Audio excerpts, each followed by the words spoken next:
Okay, so first off, yesterday, what we talked about was crucial with inequalities. So we now know our four inequality signs. We know is less than, we know is greater than, we know is greater than or equal to, we know is less than or equal to. Remember, I stressed yesterday that you can't just say the inequality sign is greater than. You can't just say it's less than. You need that small word of is with it to make sure that we know that it is an inequality. We also learned two other words of preserved and reversed. I'm going to stress the word reversed today. If you go back to lesson 12 and you take a look, you know that if you multiplied or divided by a negative, so if we multiply or divide by a negative, and that phrase there is extremely important. It's by the negative. So if you multiply or divide by a negative, and there's the new word, we reverse the inequality symbol.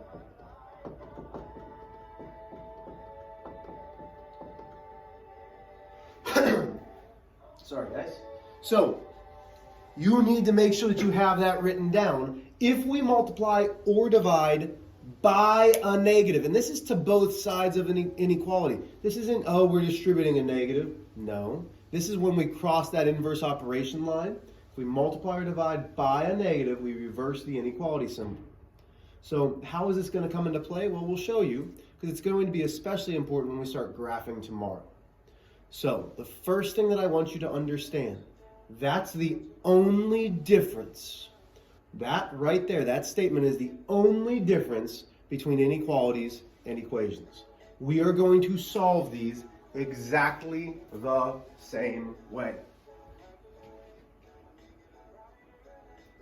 Okay, we've got extraneous information up here. Don't care about it. Let's read our word problem, then we're going to solve the inequality. You are the owner of the biggest and newest roller coaster called the Gentle Giant.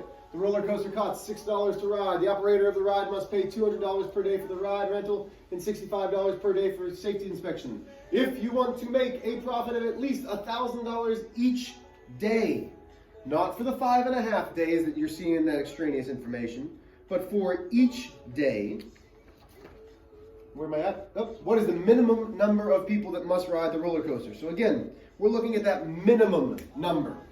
So we're going to see a lot of words that are going to be our inequality symbols. So right now, if I said, hey, write an equation so that it equals 1,000, we could do that. Okay, so as we look, it costs $6 to ride. That's pretty easy, but it's $6 per what? Well, it's $6 per person. So let's call our per person P. So now I've got my amount that I'm making from the ride itself for per person, 6 per person. The operator, though, is paying $200 per day to rent it. So if I'm giving up money, am I adding that to the money that I'm making, or am I going to take that away? Well, if you say, okay, I must pay that, now we've got our subtraction of 200. And then it's another $65 that I have to pay per day for a safety inspection.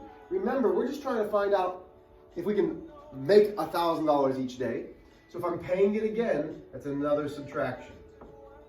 If I told you this was an equation and we're trying to figure out it equal to, you'd say, okay, all of that junk, we're trying to equal 1,000.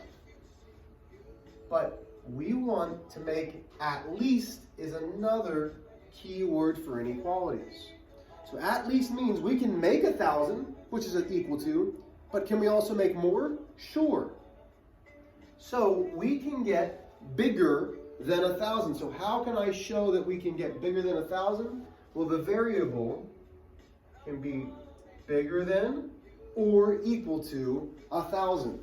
Again, there's not much help that I can give you in making your inequality. It's like making those equations. You need to understand the information that you're trying to pull out. So from here, we haven't really started solving inequalities yet. The reason why I haven't taught you how to solve an inequality yet is because there's nothing different than solving an equation. I don't care if you pretend that this is an equation. I don't care if you pretend that it's an equal sign. You're still going to use it as a balance point. So we make our inverse operation line. So, just like solving an equation, we look on our one side. Do we have like terms to combine? Absolutely. We have the constant of negative 200. We have the constant of negative 65. 6p, nothing happened to it, so it drops on down. Negative 200 minus 65, according to our rules, they have the same signs. We forget about the signs, we add them up. So that's 265. We put the original sign back with it. Okay? Anything else to combine? Nope. So greater than, equal to 1,000. So now we're isolating the variable. So do we move our coefficient or our constant next? Constant. Good job. So we're going to move our constant. We do the inverse operation because we're trying to keep it balanced.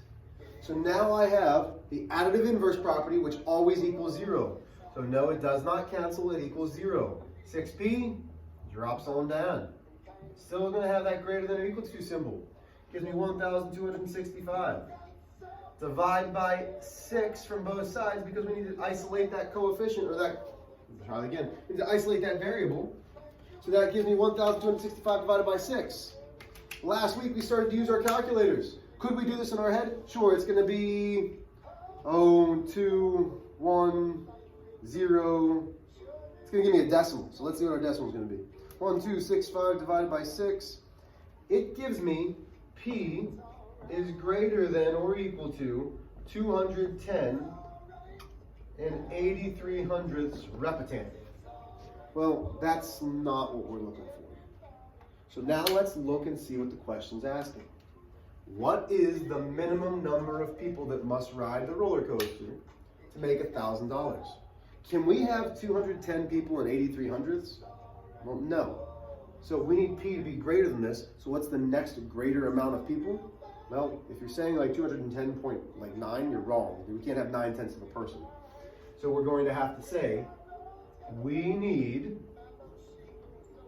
at least 211 people to ride the coaster.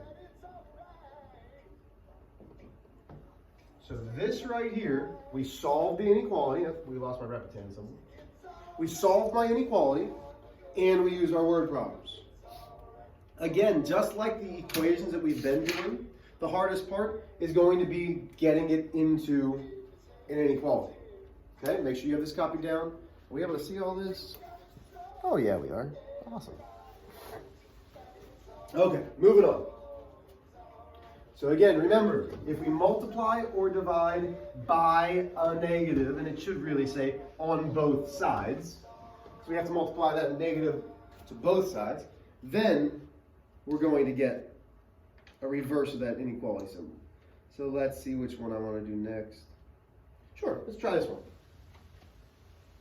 Let's go. Wow, I don't know how I did that, but it already moved. Cool. So example 1. Did I press a button? Did you guys do that? What just happened? So, a youth summer camp has budgeted $2,000 for campers to attend the carnival. The cost for each camper is $17.95. So the cost for each camper is $17.95, which includes general admission and 2 meals. The youth summer camp must also pay $250 for the chaperones to attend the carnival and $350 for transportation. What is the greatest number of campers who can attend the carnival if the camp must stay within its budget? So I'd like you to write the inequality. All I want you to do, I don't want you to start solving it. I want you to write the inequality. So go ahead and pause it and write the inequality. Okay, so hopefully you've come back. We know this is the most that they can spend. Okay, because we're trying to stay at least to that or under. So to show staying under that, we want to say less than 2,000. Okay, that's under that. But can we stay at 2,000? Sure. So now I have an inequality that says less than or equal to. That's how we're starting to figure that portion out. Okay, so what don't we know? Well, we don't know how many campers are coming. So that's my variable. It's 1795C. I made C my variable for campers, so we don't know that. But the camp also has to pay $250. And it also has to pay $350. So if it's paying, it's going to be subtracting. But let's see, because we're trying to find the total cost. Oh, wait. They're paying this as well. I screwed up. Okay, you have to read carefully. They're paying $17.95 to go to the carnival, plus they're paying this for the carnival for the chaperones, plus this. They're paying all of that to the carnival. They know they have this much to spend. That's why we're adding them all together. Okay, so now that we're there, find our inverse operation line. Oh my goodness. From there, combine our like terms on the same side. We have our constants. That's 600. Less than or equal to 2,000. 1795C plus 600. Move our constant to the opposite side using inverse operations. We are young. Like this song. I don't even know if you guys were alive when this song came out. You guys were all young. Okay, so we have 1795C is less than or equal to 1400. Coefficient next to a variable means we are going to divide. That leaves me with C is less than or equal to. Get your handy dandy calculators. Mrs. Myler or Tanya Pierce, please call 4141. The joys of doing videos in the morning.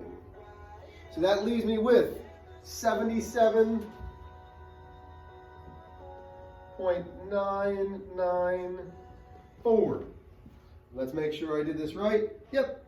So when we have money, because that's what we're trying to see, is what, oh, no, we're not. What is the greatest number of campers?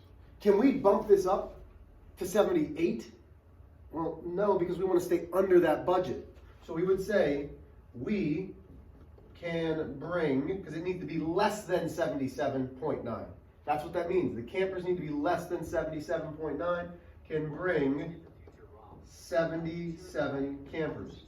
And if we really want to get specific with our wording, we can bring no more than 77 campers. So we've now solved the inequality, and we have a word definition for it. Let's do one more. Go to example 3.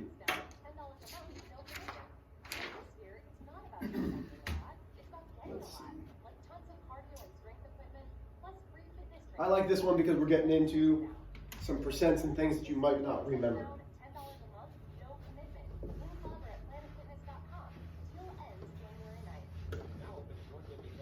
Okay. I'm not going to lie to you. This one's going to be tough. How am I doing on time? Oh, beautiful. Okay.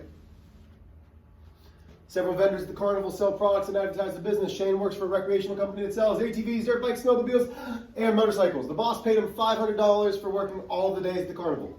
So we know that's his constant. He's making at least $500 plus, well, that's a wonderful key mathematical word, 5% commission on all of the sales.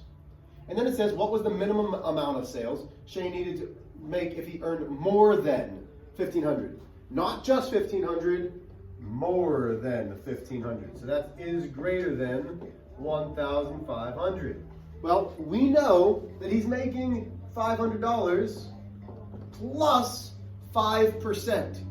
Okay, this is where it's a little bit trickier. You're going to be walking into my classroom here in a second, so I'm going to finish this up quickly. So 5% can be one of two things. 5% we can change to a decimal of 5/100ths, or we can say, hey, I know that percent is out of 100. So 5 out of 100, S. Why would I make it S? Because we don't know how many sales there are. And then I would solve this the same exact way I would solve any equation.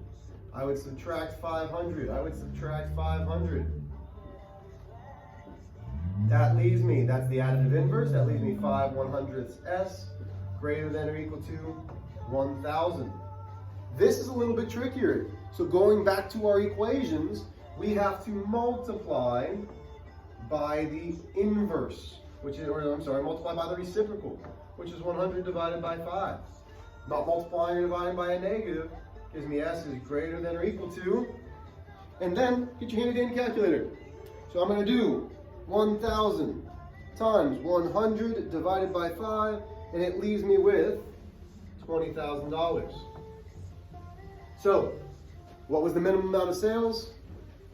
Shane needed to sell $20,000 worth of stuff.